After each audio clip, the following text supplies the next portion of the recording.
شہر دہلی جسے ہندوستان کا دل ہونے کا فخر حاصل رہا ہے، جو پہلے بھی تھا، چاہے وہ مغلیہ دور کی بات کی جائے اور چاہے آج کی بات کی جائے، آج بھی دلی ہندوستان کا دل ہے اور اس کا اسے فخر بھی ہے۔ اسی دلی کے ایک مذہبی گھرانے میں ایک ایسے بچے کی پیدائش ہوئی جس کو دیکھ کر یہ اندازہ بھی نہیں لگایا گیا تھا کہ آنے والے دنوں میں یہ معصوم بچہ ملک و ملت کی تقدیر بنے گا۔ 19ویں صدی کے بیدار مقصد مسلم دانشوروں میں سر سید احمد خان کی شخصیت ایک مینار نور کی طرح ہے۔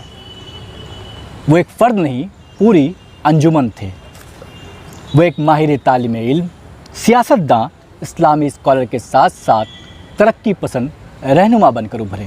سر سید نے 1857 کا غدر دیکھا تھا۔ سر سید نے شہزادوں کو سڑک کے اوپر بھیک مانگتے دیکھا تھا۔ سر سید نے کشمیری گیٹ پر اور پیڑوں پر پھانسی پہ لٹکی ہوئی لاشیں دیکھی تھی۔ اس نے سر سید کو اندرونی طور پر ہلا دیا۔ سر سید نے یہ فیصلہ کیا کہ مغلیہ حکومت ختم ہو گئی تو اس کو کتابوں میں، کم سے کم اسے کتابوں میں شامل کر دیا جائے تاکہ لوگ بھولیں نہیں۔ چنانچہ انہوں نے آثار و صنادید لکھنا شروع کیا، یعنی آرکیالوجی کی کتاب، اور اس میں اتنی محنت کیا کہ بہت بڑے جھابے میں، سر سید تھے بھی بہت لہیم شہیم، اس میں وہ بیٹھ جاتے تھے، اپنا پانی، اپنا کتاب و کاپی وہ سب لے لیتے تھے، اور 7-8 مزدور پلی رکھ کے رہتی تھی، اس پہ کھینچتے تھے رسہ، اور یہ قطب مینار پہ چڑھتے تو وہاں کے ایک ایک آیت انچ اور ٹیپ سے سب ناپتے تھے، وغیرہ وغیرہ، اس طرح سے لکھ رہے تھے، اور اسی میں مشغول تھے کہ ان کو کچھ لوگوں نے خیال دیا، اور خود بھی ان کو خیال آیا کہ کتابیں تو تاریخ کے اوراق میں گم ہو جائیں گی اور پوری قوم جو ہے جاہل رہ جائے گی، انگریزوں سے مقابلہ کیسے کر سکتی ہے۔ تب انہوں نے یہ کام چھوڑ دیا اور انہوں نے کہا کہ ہم کو اگر آگے ترقی کرنا ہے تو ہمیں اپنے بچوں کو دین کی بھی تعلیم دینا ہے اور عصری تعلیم بھی دینا ہے۔ چنانچہ انہوں نے سب سے پہلے تو یہ غازی پور میں ایک مدرسہ قائم کیا، اس بعد کئی جگہ گئے، ٹرانسفر ہوتے رہے، وغیرہ وغیرہ، اور آخر میں انہوں نے مدرسۃ العلوم کے نام سے ایک مدرسہ قائم کیا۔ سر سید کی پیدائش 17 اکتوبر 1817 میں دلی کے ایک اعلیٰ خاندان میں ہوئی۔ کہا جاتا ہے کہ سر سید کا خاندان مغلیہ دربار سے منسلک رہا۔ سر سید کے والد میر محمد تقی ذاتی طور پر اکبر شاہ ثانی سے قربت رکھتے تھے اور وہ ان کے ذاتی مشیر تھے۔ سر سید ایک معجزاتی شخصیت تھے، میں آپ کو بتاؤں۔ کھلندرے تھے، پتنگ اڑاتے تھے، گولی کھیلتے تھے، ایک دور وہ تھا۔ اس کے بعد جو ان کے اوپر اثر ہوا ہے غدر کا اور مسلمانوں کی بدحالی کا، تو ایک دم سے اس سر سید کی شخصیت بدل گئی، اور ان کے سمجھ میں یہ آ گیا جیسے کہ روشنی کی طرح ان کے دماغ میں چمک آئی کہ علم ہی ایک ایسی چیز ہے جس کے ذریعے ہم زندہ ہندوستان میں جی سکتے ہیں، رہ سکتے ہیں، ترقی کر سکتے ہیں، اور اسی لیے انہوں نے سارا زور لگا دیا ایک یونیورسٹی کھولنے پر، جو کہ اس وقت ایک مدرسہ تھا صرف، اور اس کے لیے بھی ان کو چندہ اتنا کرنا پڑا جس طرح سے اس کے حالات آپ کو علم ہوں گے۔ طوائفوں تک سے انہوں نے چندہ لیا ہے، اس معاملے میں وہ شرم نہیں کرتے تھے۔ تو وہ ایک بہت ہی عملی آدمی تھے، اور ان کی سوچ اور اپروچ دونوں چیزیں بڑی اہم ہیں۔ 1838 میں والد کے انتقال کے بعد انہیں اپنے دادا اور اپنے والد کے منصب پر فائز کیا گیا، اور بادشاہ بہادر شاہ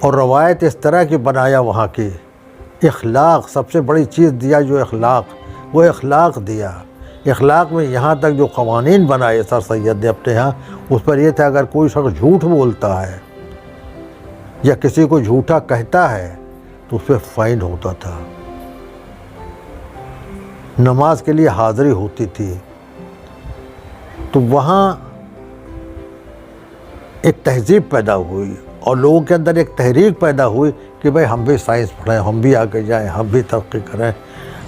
کچھ وقت بعد ان کے بھائی سید محمد نے ایک پرنٹنگ پریس لگائی اور ایک اخبار سید الاخبار نکالنا شروع کیا۔ سر سید نے درباری نوکری چھوڑ دی۔ کہا جاتا ہے سر سید کو اس بات کا علم ہو گیا تھا کہ مغلیہ سلطنت کے زوال کا وقت آ گیا ہے۔ انہوں نے ایسٹ انڈیا کمپنی کی سول سروسز اپنا لی اور آگرہ کی عدالت میں سرستار مقرر ہوئے۔ ہماری زندگی میں بہت بدلاؤ آیا۔ وہاں کی تہذیبی، علمی اور ثقافتی زندگی نے ہمیں بہت زیادہ متاثر کیا، اور ایسی شخصیات ہمارے ساتھ میں تھیں، ہاسٹل میں تھیں، جن سے ہمارے جو شوق تھے علمی اور ادبی وہ پروان چڑھے۔ اعظم خان ہمارے ہاسٹل فیلو تھے، وہ ہمارے حال کے لٹریری سیکریٹری تھے، اور انہوں نے ہم کو ہماری بہت ہمت افزائی کی اور ہم کو سیکریٹری بنایا، وہاں کا لٹریری سیکریٹری بعد میں، اور بات بازی اور افسانہ نگاری اور تمام دوسرے مقابلوں میں ہماری شرکت یقینی بنائی، اور اس میں ہمیں ہماری ہمت افزائی کی۔ سر سید علم کے معاملے میں ان سے بڑھ کر کوئی دانشور جو ہے ہندوستان میں پیدا ہوا نہیں۔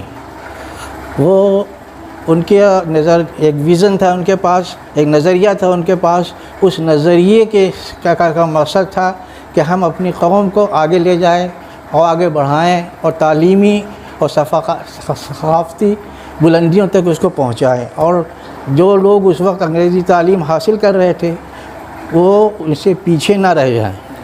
1840 میں انہیں ترقی دے کر منشی مقرر کیا گیا۔ مصنف کے طور پر سر سید کا سفر 1842 میں شروع ہوتا ہے، جب انہوں نے اردو میں مذہبی موضوعات پر رسالوں کا ایک سلسلہ تصنیف کیا۔ سر سید 1857 کے غدر کے زمانے میں بجنور کی عدالت میں فائز تھے۔ اس دور میں شمالی ہندوستان میں ہر طرف زبردست خون خرابہ، خونگیزی اور بڑی تعداد میں شہریوں کا قتل کیا جا رہا تھا۔ دہلی، آگرہ، لکھنؤ اور کانپور جیسے شہر سب سے زیادہ متاثر تھے۔ خصوصاً مسلمان انگریزی اذیت کا شکار تھا۔ خود سر سید اس خون خرابے اور مغلیہ سلطنت کے خاتمے سے متاثر تھے۔ 1858 میں سر سید کو اعلیٰ عہدے پر مراد آباد کی عدالت میں مقرر کیا گیا، جہاں انہوں نے اپنی سب سے مشہور تصنیف پر کام کرنا شروع کیا اور 1859 میں اپنا پہلا کتابچہ اسباب بغاوت ہند شائع کیا۔ دیکھیے، سر سید احمد صاحب ایک ایسے شخص ملے جو کہ مجھے یہ لگا کہ یہ بہت بڑے بگ ڈریمر تھے۔ ہی واز بگ ڈریمر، اور ان کا سب سے بڑی چیز ان کے اندر تھا کہ مسلمان تاریخ میں ہے، اندھیروں میں چھایا ہوا ہے، اس کو اجالے میں لے جانا چاہتے تھے، اس کو دین کی تعلیم کی طرف لے جانا چاہتے تھے۔ علامہ اقبال کا ایک شعر ہے، اس کو آپ لوگوں نے سنا ہوگا کہ حیرت ہے کہ تعلیم و ترقی میں ہے پیچھے، جس قوم کا آغاز ہی اقرا سے ہوا تھا۔ اور یہ چیز ان کو بہت انسپائر کی، اور انہوں نے اس پر کام کرنا شروع کیا کہ ہم مسلمان کو تاریکیوں سے نکال کر کے اجالے میں لے کے جائیں گے۔ اور ایک بہت بڑا ڈریم انہوں نے دیکھا، جس کو پورا کرنے کے لیے اپنی پوری زندگی انہوں نے جو ہے تعلیم کے لیے ایک یونیورسٹی قیام سوچا۔ سب سے پہلے انہوں نے ایک اسکول کا قیام کیا، اور اس اسکول کے قیام کرنے کے بعد وسائل کی ضرورت پڑی، اور وسائل کے لیے وہ باہر نکل پڑے۔ اور وسائل کو مہیا کرنے کے لیے ان کو طرح طرح کی اذیتیں اور کوششیں کرنی پڑی، اور ان کے اندر ایک جنون طاری ہو گیا۔ انہوں نے ایک دن میں ایک ڈریم دیکھا، اور دن کا وہ ڈریم دیکھا ہوا انہوں نے رات کی نیند کو غائب کر دیا، اور اس ڈریم کے اور جنون کے نشے میں وہ وسائل کو اکٹھا کرنے کے لیے وہ عوام کے بیچ میں جانے لگے، اور انہوں نے ہر طرح سے تھی اور پیسے کا چندہ کرنے کے لیے وہ نکل پڑے۔ اس میں بہت سارے لوگوں نے نوازا بھی، اور بہت سارے لوگوں نے ان کو غلط بھی کہا اور بہت رسوا کیا۔ بہت سارے لوگوں نے ان کے ہاتھ پہ تھوک دیا، اور اس کو بھی انہوں نے بہت آسانی سے ایکسیپٹ کر لیا، وہ خوشی سے اس کو قبول کر لیا۔ یہاں تک کہ پیسے کے مسئلے کے لیے اور وسائل کے فراہمی کے لیے وہ انہوں نے گھگھرو پہن کر کے ناچا بھی، اور ذرا بھی انہوں نے شرم نہیں محسوس کی ہے کہ وہ جنون کے آگے ساری چیزیں ان کے لیے بیکار تھیں۔ اس جنون میں انہوں نے تعلیم کے میدان میں مسلمانوں کے لیے بہت کام کیا۔ 1864 میں علی گڑھ میں تبادلہ ہونے کے بعد سر سید اپنے مشن میں لگ گئے۔ اپنے پیغام کو عوام تک پہنچانے کے لیے انہوں نے اپنے ہمنوا افراد کے ساتھ سائنٹیفک سوسائٹی علی گڑھ کی بنیاد ڈالی۔ ملک کے مختلف حصوں سے مسلم دانشوروں کو سر سید نے اس سوسائٹی میں جمع کیا، اور انگریزی کے ساتھ ساتھ اردو میں اصلاحی مضامین شائع کرنے لگے۔ یہاں ملتا رہے گا سوز و ساز آرزو برسوں، یہاں ملتا رہے گا سوز ساز آرزو برسوں، کیا ہے خون دل سے قلندر نے وضو برسوں۔ ان کی سرپرستی میں سائنٹیفک سوسائٹی علی گڑھ نے مغربی علم و ادب میں اردو تراجم کا سلسلہ شروع کیا۔ سر سید کے محسنوں میں رفیق الملک، الطاف حسین حالی، مولوی عبدالحق بابا اردو نے انجمن ترقی اردو جیسی تنظیموں کی بنیاد ڈالی۔ شبلی نعمانی کی کاوشوں سے اردو کو حیدرآباد کی سرکاری زبان قرار دیا گیا۔ 1869 میں سر سید نے لندن کا سفر کیا۔ سفر کے دوران انہیں KCSI کے خطاب سے نوازا گیا، جس کی وجہ سے سر سید احمد سے سر سید احمد بن گئے۔ اس کے لیے انہوں نے ایک رسالہ نکالا، تہذیب الاخلاق، اور تہذیب الاخلاق نکالنے سے پہلے سر سید لندن گئے۔ وہاں انہوں نے کیمبرج یونیورسٹی دیکھا، آکسفورڈ کو دیکھا، اور رات میں اور دن میں جاتے تھے اور ایک ایک چیز ناپتے تھے بلڈنگ کی کہ ایسے ہی ہم بنائیں گے۔ یہ سر سید کا جوش تھا، یہ ان کا عمل تھا، اور یہ ان کا پختہ ارادہ تھا۔ 1872 میں سر سید نے محمڈن اینگلو اورینٹل اسکول کی بنیاد ڈالی، جو 1877 میں کالج کے روپ میں تبدیل ہو گیا۔ سر سید نے اس کالج کو آکسفورڈ اور کیمبرج یونیورسٹی کے طرز پر قائم کیا۔ ان کا نجم العین تھا کہ برطانوی طرز و تعلیم سے میل کھاتا ہوا ایک ایسا ادارہ قائم کیا جائے جہاں مسلمانوں کا اسلامی اعتبار کے ساتھ جدید تعلیم دی جائے۔ جب علی گڑھ کا نام آتا ہے اور سر سید احمد خان صاحب کا نام آتا ہے تو میرے خیال سے ہر مسلمان کا یا ہر اس انسان کا جو ایجوکیشن سے محبت کرتا ہے، پیار کرتا ہے، اس میں کسی ذات برادری مذہب کا نہیں ہے، احتراماً سر تو جھک ہی جاتا ہے، احتراماً سر جھک جاتا ہے۔ اور یہ ہماری یا ہمارے لوگوں کی بہت بڑی خوش قسمتی ہے کہ سر سید صاحب نے ایک ایسا ادارہ دیا جو پوری دنیا میں اپنا نام کما چکا ہے، اور وہاں سے بہت سارے ایسے لوگ نکلے جو دنیا میں تمام ملکوں میں اپنی خدمات انجام دے رہے ہیں، اپنے کارناموں سے مشہور ہو رہے ہیں۔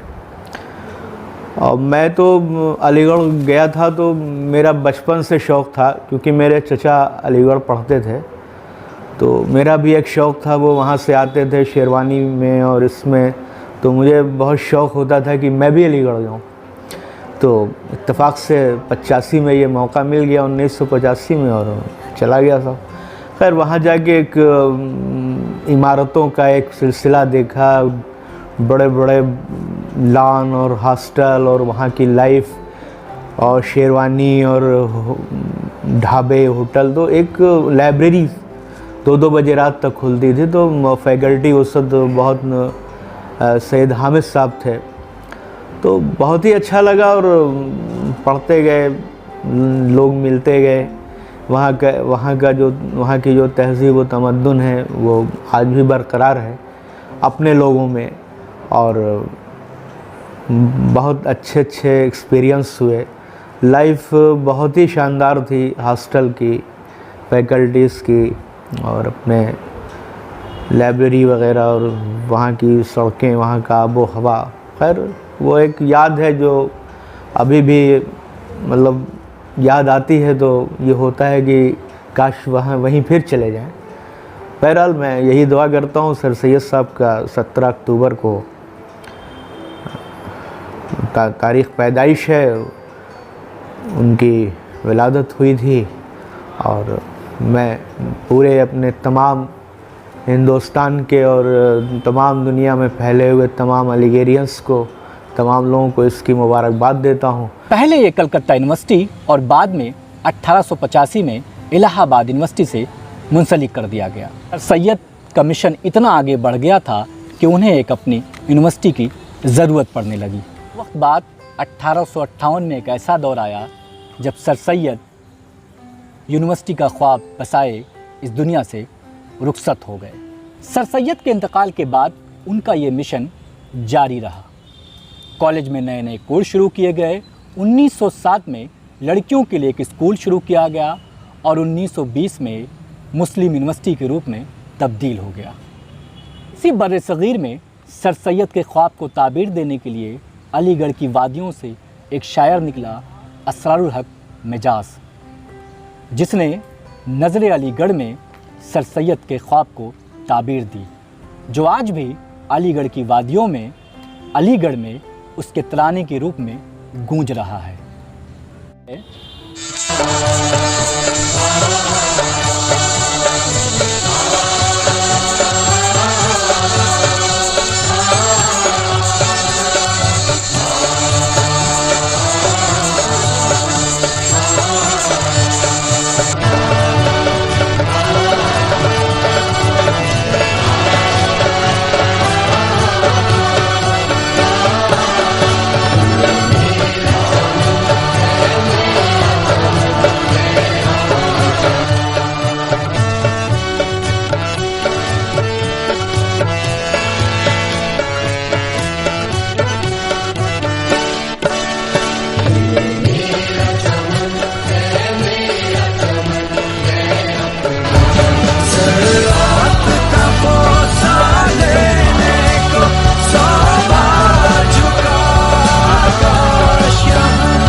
یہ میرا چمن